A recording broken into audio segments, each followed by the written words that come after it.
Okay, so the area formula for a trapezoid is area equals base 1 plus base 2 times my height divided by 2.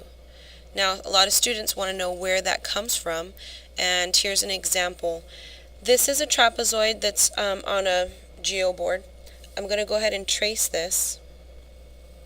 And remember that every formula is stemmed from the formula for a parallelogram, which also happens to be the same formula as a rectangle. So this is base 1, and this can be called base 2. Now my height is not this slanted part. It's going to be found along a perpendicular line that creates your right angle. So if there are no right angles that are showing, you need to find one, and they can also be even on the outside of your trapezoid, because this length will be the same thing as that length, and those are my heights. These are 2,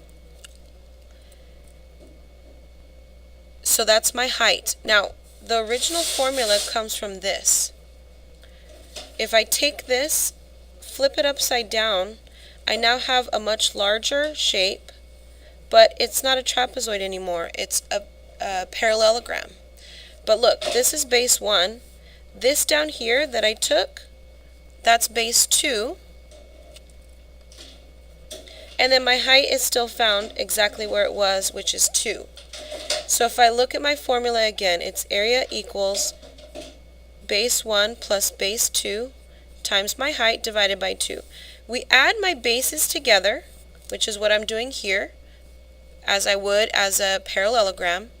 I multiply by my height, and that's going to give me all of this area. But I don't want all of that area. I only want the original trapezoid, which means I need to cut it in half, and that's where the divide by 2 comes from.